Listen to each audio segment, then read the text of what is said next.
Hello everyone, this is Ankit Jain. I welcome you all to my channel Tech Journey with Ankit. Today is day 46 of our LWC Bootcamp series. In this session, we will talk about how you can add the actions at the row level in the data table. Very frequently, we use this kind of a functionality on the data table where we can add the functionalities like add a record or modify a record or delete the record or view the record for a particular row. In such scenarios, the row actions will be very helpful. So before we get started, a quick intro about me. My name is Ankit Jain. I do have more than 10 years of experience in the Salesforce ecosystem where I got an opportunity to work on the different clouds of the Salesforce, including the Sales Cloud, Service Cloud, CPQ, Billing, as well as on the Financial Services Cloud. I do have my majority of the technical expertise on the LWC as well as on the integration. In case you guys like to connect it with me, you can subscribe to my YouTube channel, you can follow me on the LinkedIn, and you can also join the Telegram group as well. The link of all these channels are available in the video description. So let's get started with the today's topic. What is row level action? As I highlighted, row level actions refer to the task that you can perform on each and every row of the data table, such as you want to update the record or delete the particular record. You can do that by using the row level actions. Again, I'm repeating, row level actions are nothing but the task that you can perform on a row of data. The key point here to note here is it is a row of data. In the next session, we will talk about how you can perform the actions on the column of data as well, that is referred as the header level action. In today's session, we are talking about the row level actions here. Next point here is, here we are defining the static actions which will be applied to all the rows on the data table. Whatever the actions that we are defining here, that actions will be applied to all the row on the data table. Next point here is, now you can perform the actions on each row and handle them as well. For example, let's say there are three actions that you are showing to perform at the row level. Right now, you want to invoke the business logic based on the user selection. So how you can invoke that? There is one event that out of the box available on the data table. That event is the on row action event.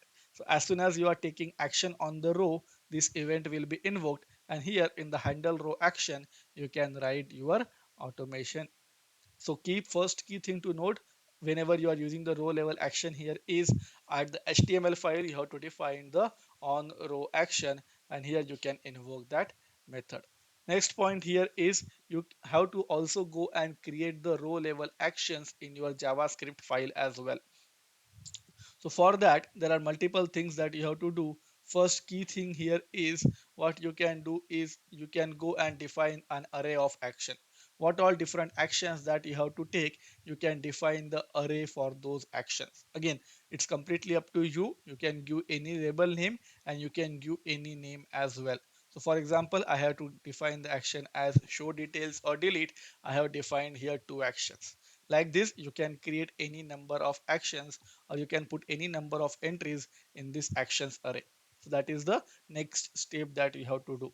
After that, under the columns, once you have defined all the columns that you have to display on the data table, you can define one more column. The key thing here is the type of the column is action.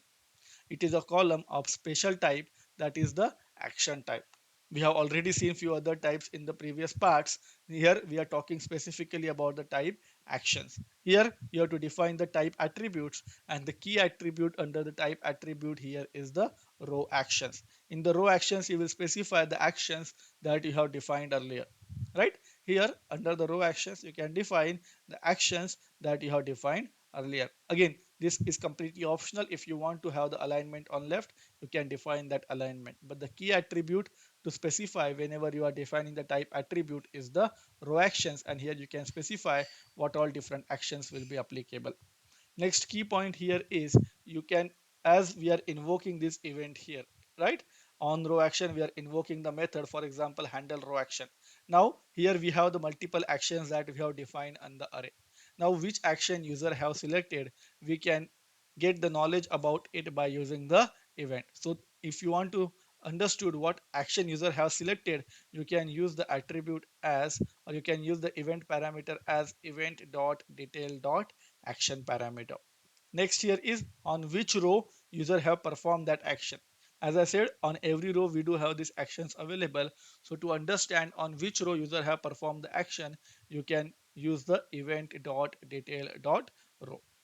Once you have the action name with you, based on the action name, here you can go and write your business logic, right? So this is how you go and define the row level actions. Now, how what we are going to implement in the today's session. Let me take you there. So in the today's session, we will be implementing the row actions. So if you see here on my row, there is one drop down option is coming up here. If I click on these drop down options, I do have these multiple actions. These actions are referred as the row actions on the data table.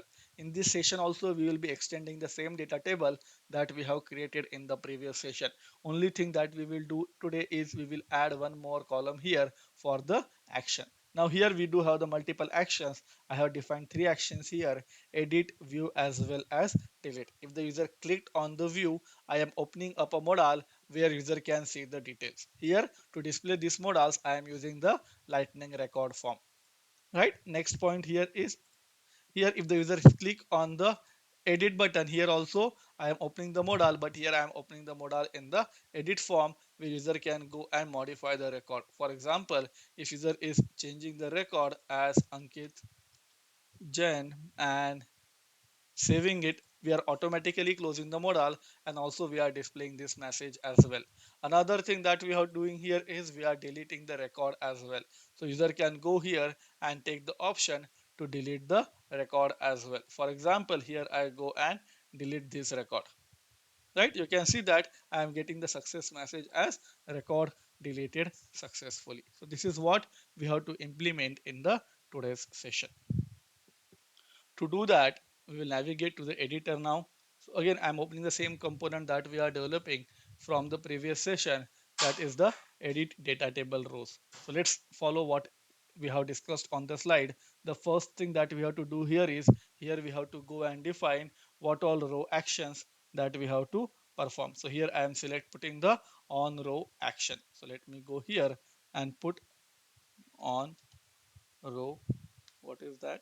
Let me go and check on row action, and here I want to execute the handler. So here I am specifying the row action handler. Right, let me copy this and define this handler in my JavaScript file. Again, I will come back to the handler in a while. So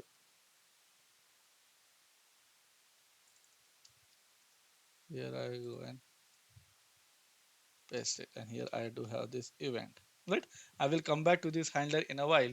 Before that, we go and follow the remaining steps as well. So on the next slide, I mentioned that we can go and define the actions of array. So here I go and define the actions of array. So here I go and put const actions is equal to, here there are two actions of array that I want to define. So the first that I'm specifying here as the label, let's say I want to give the label here as view, and in the name I'm putting the value as view. Like this, you can go and define any number of actions. Here I am defining the three different actions. So this is the first one, followed by the second one, followed by the third one. Second one, I want to put it here as the edit, and the third one, I want to put it here as the delete. So let me go and put here edit and followed by the delete. So this is how I have defined the action. So we have followed this step now. List of actions we have defined. Now I am defining one more column of type action, and here I will specify the type attributes as well. So in the end, I am specifying one more column here. So let me go back, and here I am putting the type as actions.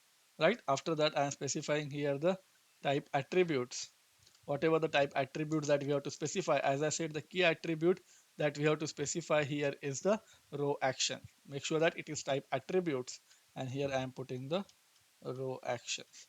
Now what is the row actions that we have to specify?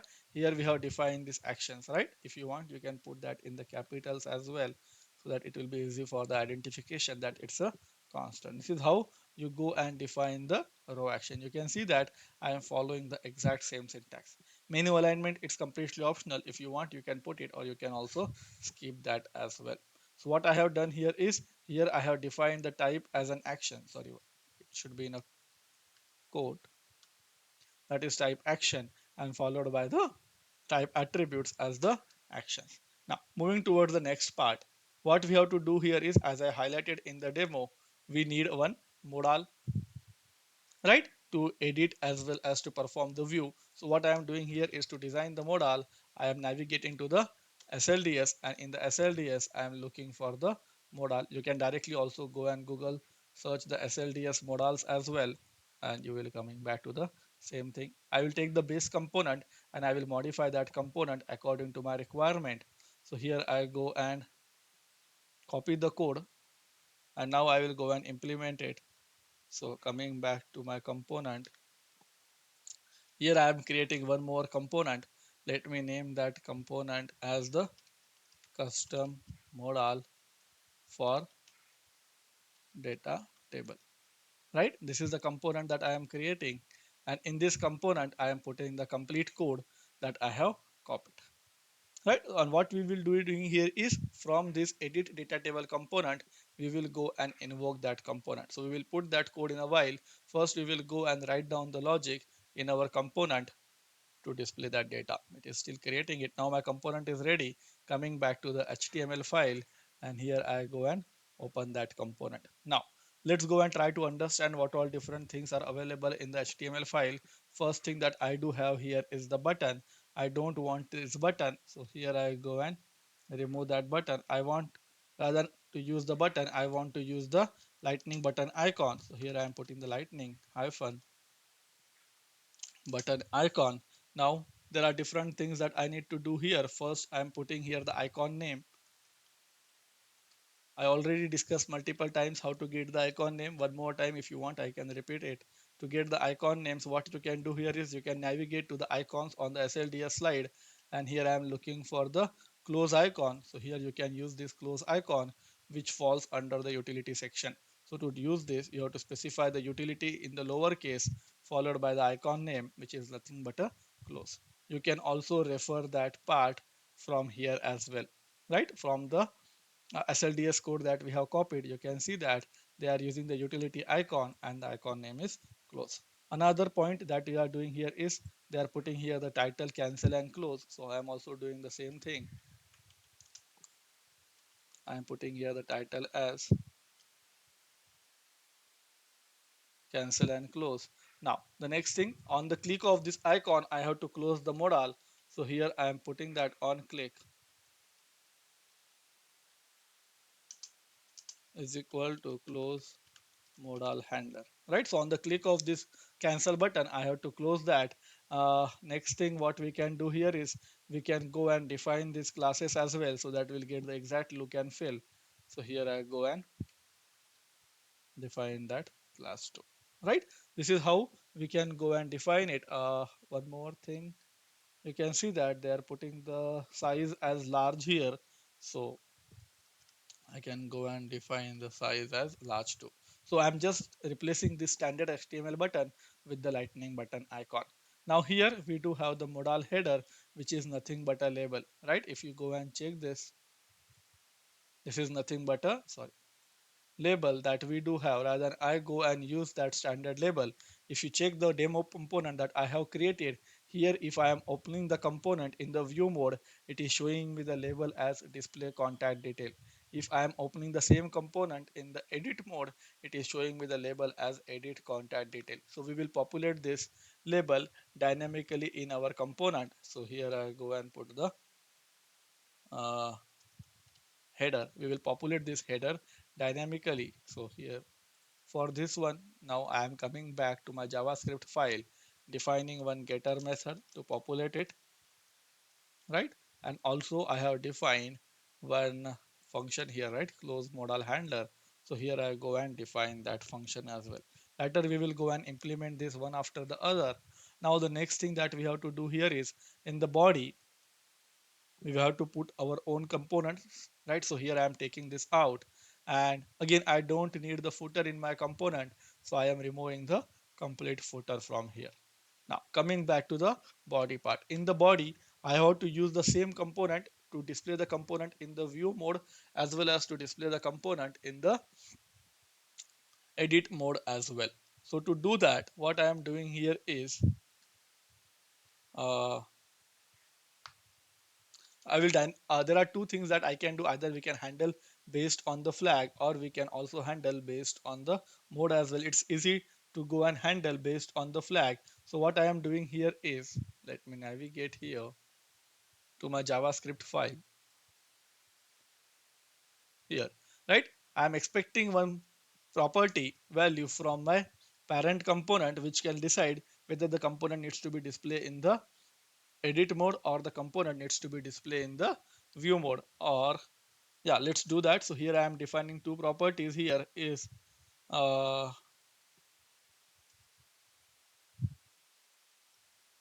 is display mode. I'm initializing this with the false. Is edit mode, right? Also I am initializing this with the false as well. And as I said, I want to expect these values from the parent component. So I'm exposing both of this component to the parent by using the API decorator. And here I go and import the API decorator, right? Again, as I said, to display this content in this model, I am going to use the lightning record form. And lightning record form for both view as well as the edit mode, it works based on the record input ID, or based on the record ID. So here I go and define one more property, that is the record input ID property. And here I go and put the record input ID as well. So based on the record input ID that we are getting, accordingly we will go and display the component. So here I navigate to my HTML file now. Here I am checking the things one after the other. Here I go and says that if my component is coming up in the display mode,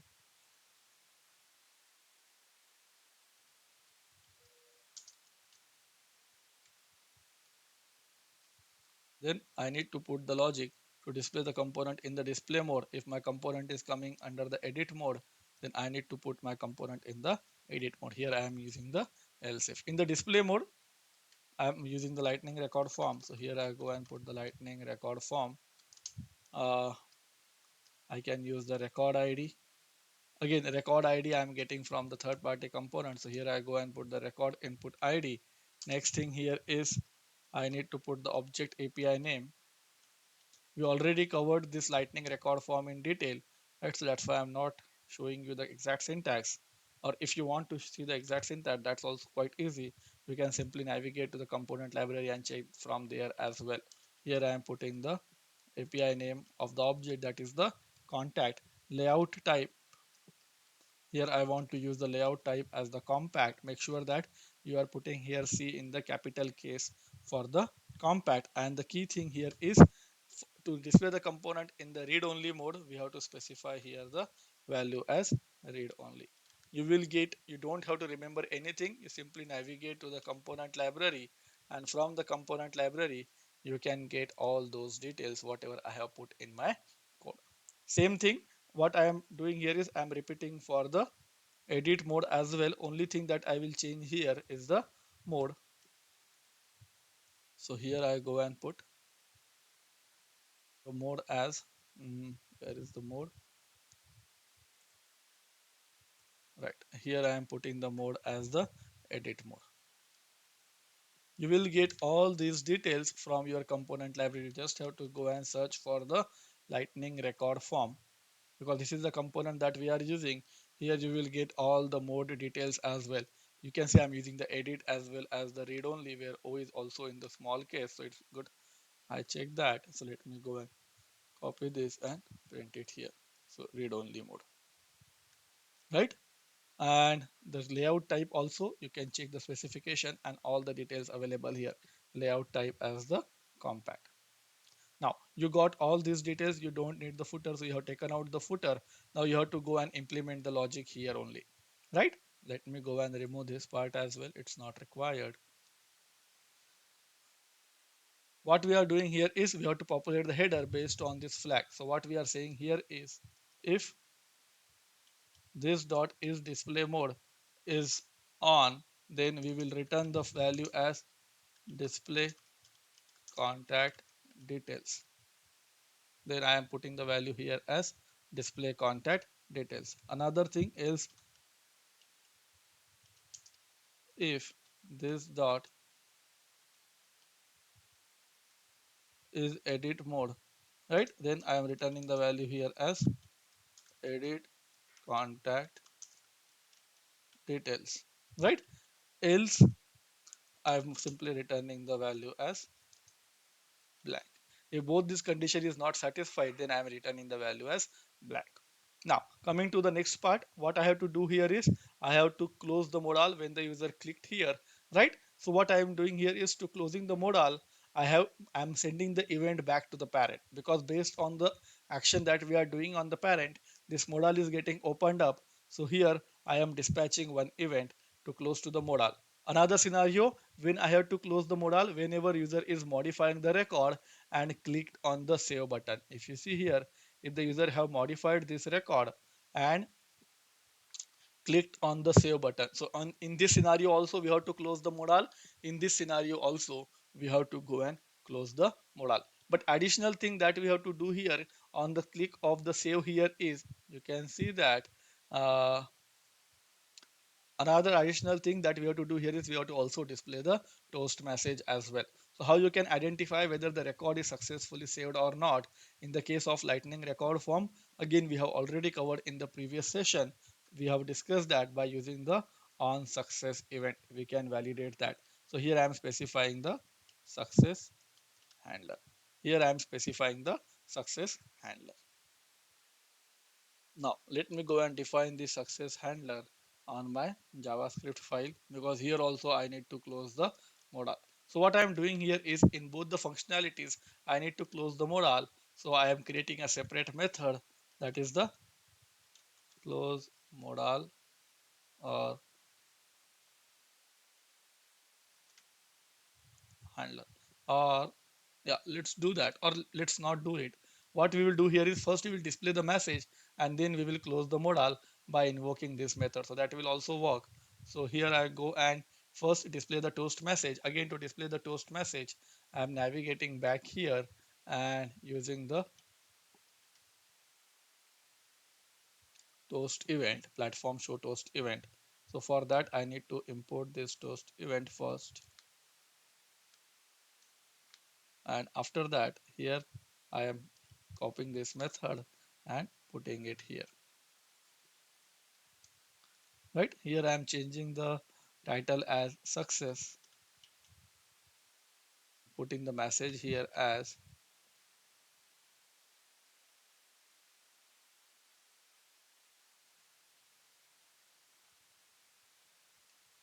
record saved successfully. Right, another key thing that I am putting here is a variant because I want to have the background as the green color for the success. So here I am putting the variant as the success. This is again the attribute available on the platform show toast event. Now we are displaying the message here. After that, what we have to do?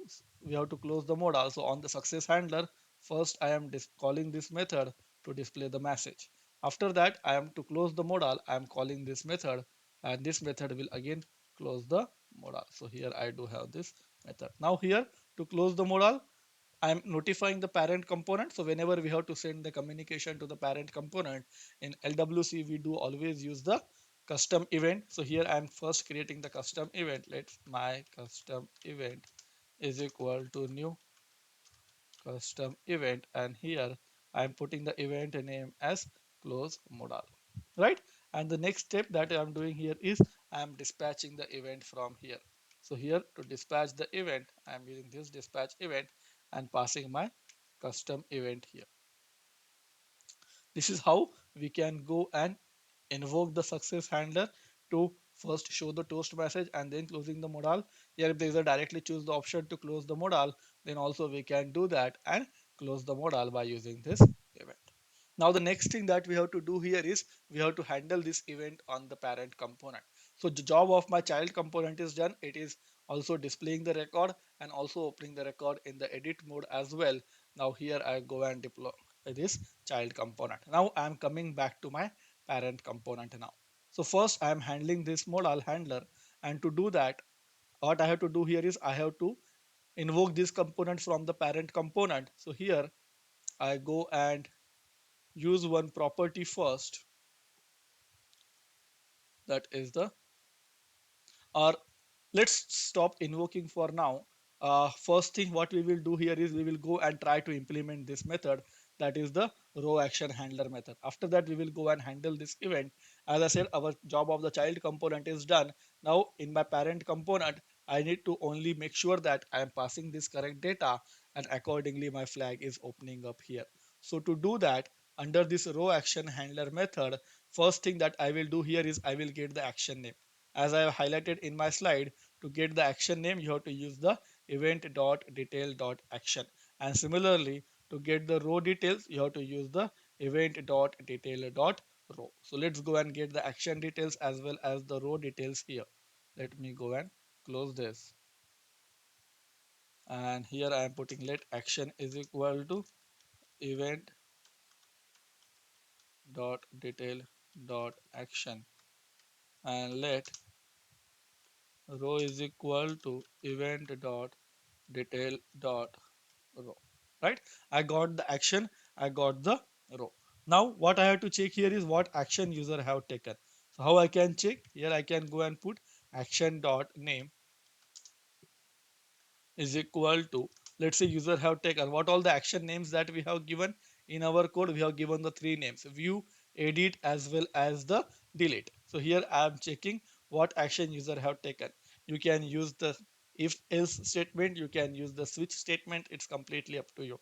I am more comfortable with the if. So here I go and put that if the action name here is view, then I will go and write down the logic for view. Here the next thing that I need to check here is if the user have taken the action as edit, then I will go and write down the logic for edit. And in the last I have to check whether the user have taken the option as delete, and here you can go and put down the logic for delete. Now in the case of view, what my component is expecting, the child component that we have created, it is expecting these two things. It is expecting the value of is display mode as true as well as is edit mode as false. So on my parent component what I am doing here is I am defining this property. You can give any property name, but according to the flag value we will go and set that. So here I am putting the flag value as first as the view mode, I am initializing it with the false. Second is the edit mode, I am initializing this with the false as well. In right, and also I need to show the modal in the scenario of both view as well as the edit. In the scenario of delete in my component, for example, if user is taking the option of delete, I don't have to show any modal. I simply have to go and delete the record. So to identify whether the modal should be show or not, here I am using another flag, that is the show modal, and also I am initializing this with the false. So but these three flags I have initialized this with the false value. Now based on the user action we will go and set the value for this. So here I go and put this dot view mode.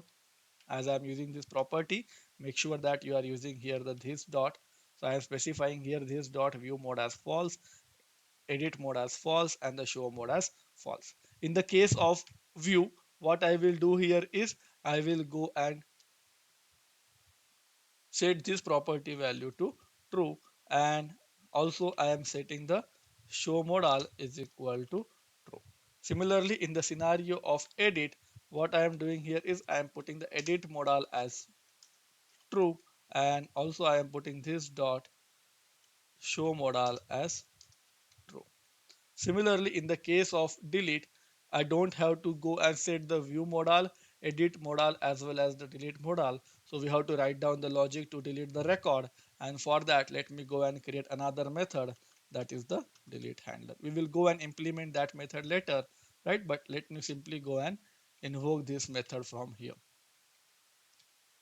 This dot delete handler. Later we will go and write down the logic to perform the delete operation. Now we got our flags value ready. Now we have to invoke this component. From the parent components, I'm navigating back to my child parent component HTML file. Here I am checking the flag value. Here I am checking that template LWC if show modal. If this flag value is true, then and then only we have to load the modal, right? So here I am putting the component name, that is nothing but the custom modal for data table. This is the component name that we have created, custom modal for data table. I am invoking this component here, right? Now in this component, sorry,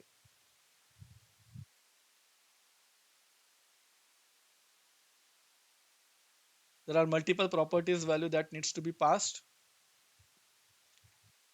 Sorry, coming back to the JavaScript file for this. These are the key things that we have to pass. First is the display mode, second is the edit mode, and third is the record input ID. Okay, we have done the job for the display mode, edit mode. For the record input ID, we have to get that ID as well. Again, it's very easy. Let me go and create one more property here. That is the selected record ID. And how I can access that value? Here I am getting the complete row, right? So from here I can go and populate that value as row.id, right? In my id column I do have the id available of the record, so I got my selected record id as well. Now let's go and pass the value to this component. So the first property that I need to pass here is the is display mode. We have to make sure that we are passing the data in the form of kebab case.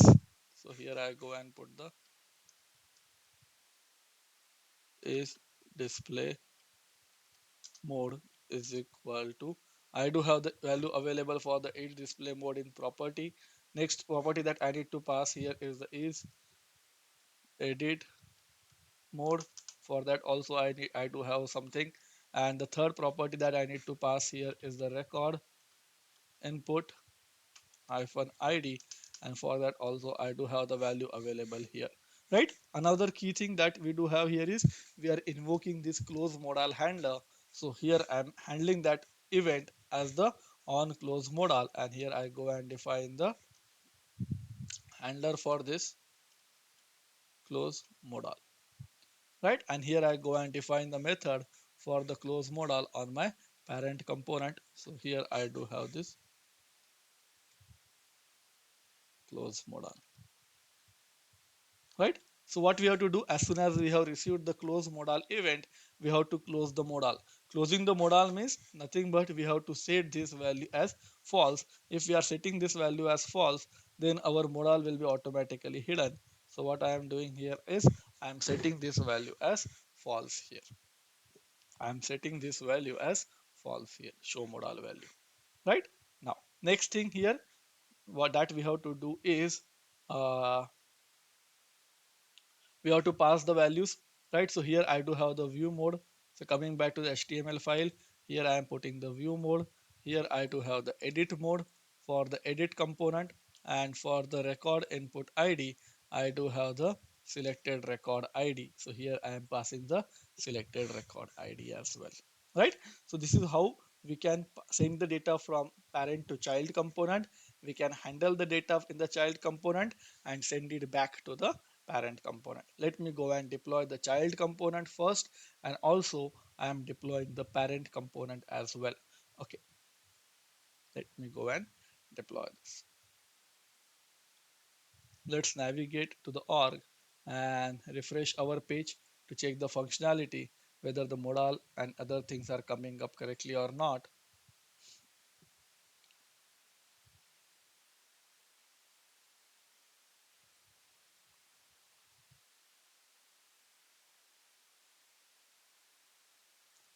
Right here you can see that I do have these options are coming up. I do have these three options are also coming up: view, edit, as well as the delete. If I click on the view mode, the data is coming up in the view mode. If I go and click on this cancel, the modal is closing up correctly, right? Next thing here, let's go and validate the edit functionality, where we will go and try to change the phone number. Here if I go and click on the edit, I'm changing the phone number to 8888 and clicking on save. You can see that my record has been saved, but still my data table, it is not showing the refreshed value. In the past session also, I have covered that how to refresh the data table to show the latest value. Answer to this is the refresh apex. So what we have to do here is we have to again go and invoke the refresh apex as well.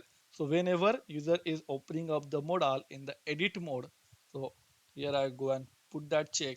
If the user is opening up the modal in the edit mode, then what I have to do? I have to invoke the refresh apex. In the last session also we have invoked the same thing. Here also I am invoking the same thing. So what it will do, it will invoke the apex one more time and ask them to get the refresh data. As again this is a asynchronous process, so to handle that I am defining the async handler. So to define that I am defining the async handler. Now it will take care and you will get the refresh data on your data table. So that part is also done. Now only thing that is left here is the delete handler. When the user clicked on this delete handler, then what we have to do here is we have to delete the record. So whenever we have to perform the delete operations on the record, we can use, there are two ways to do it. First is you can use the delete record adapter, or you can write down the apex class as well. As we already have the record ID to perform the delete operation, we can easily do that with the help of delete record adapter.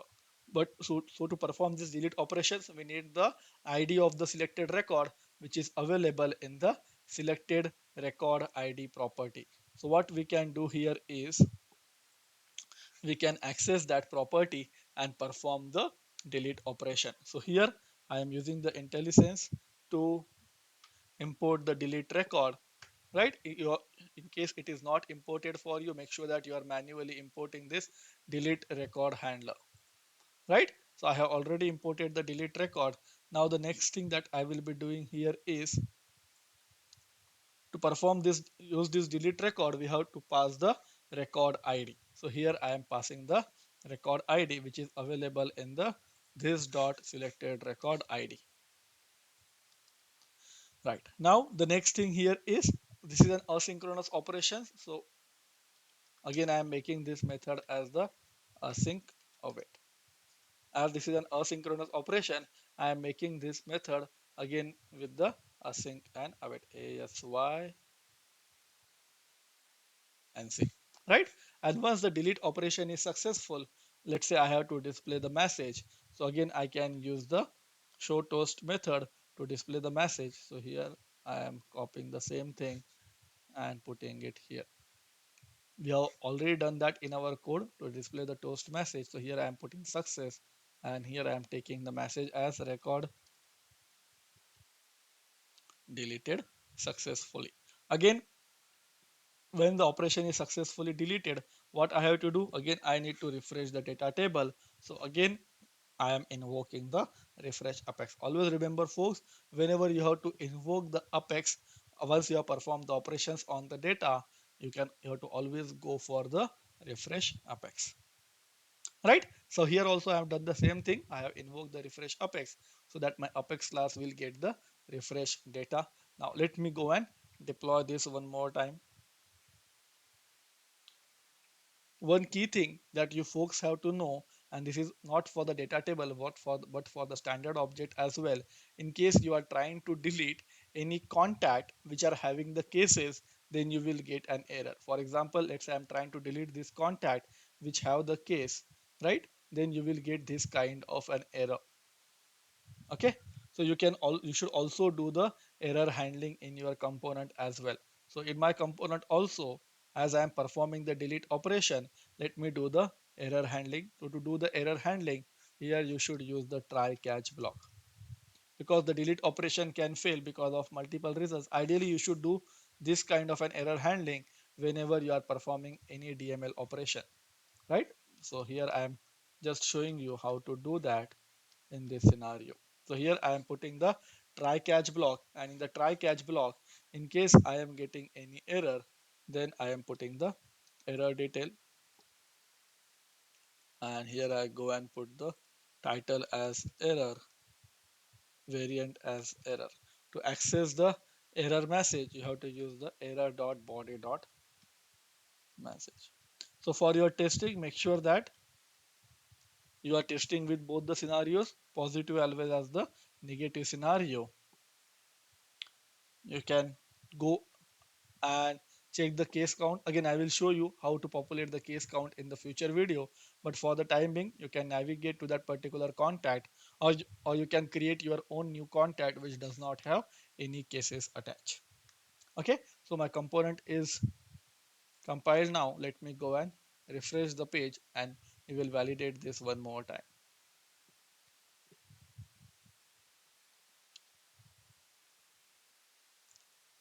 So here I go and try to delete the record. Here I'm trying to delete the record, clicking on the option of delete.